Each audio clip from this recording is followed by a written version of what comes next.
Wednesday, 4 December 2024, Wednesday of the first week of Advent, or St. John Damascene, priest, Dr. Liturgical color, violet. Readings at Mass. First, reading Isaiah 25, 6-10.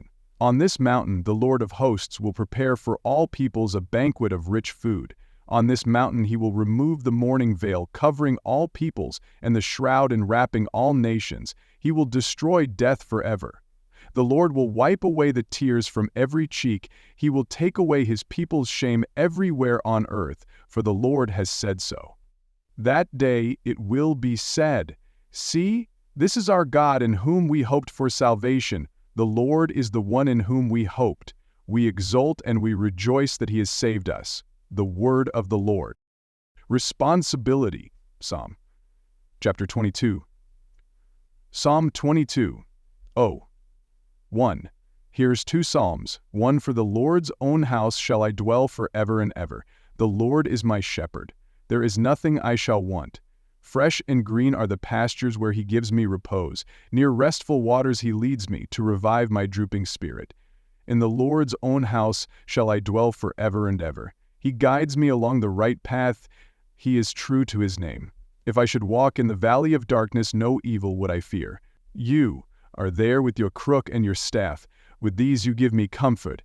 In the Lord's own house shall I dwell forever and ever. You have prepared a banquet for me in the sight of my foes. My head you have anointed with oil. My cup is overflowing. In the Lord's own house shall I dwell forever and ever. Surely goodness and kindness shall follow me all the days of my life. In the Lord's own house shall I dwell forever and ever. In the Lord's own house shall I dwell forever and ever.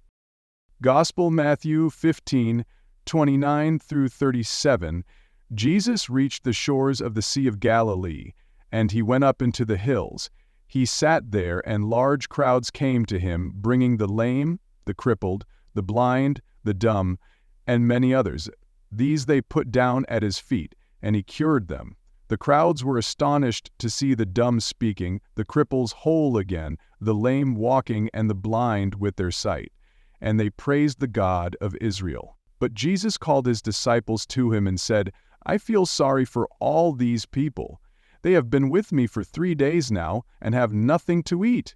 I do not want to send them off hungry. They might collapse on the way." The disciples said to him, "Where could we get enough bread in this deserted place to feed such a crowd?" Jesus said to them, "How many loaves have you?" 7, they said, "and a few small fish." Then he instructed the crowd to sit down on the ground, and he took the 7 loaves and the fish, and he gave thanks and broke them and handed them to the disciples, who gave them to the crowds. They all ate as much as they wanted, and they collected what was left of the scraps, 7 baskets full. The Gospel of the Lord.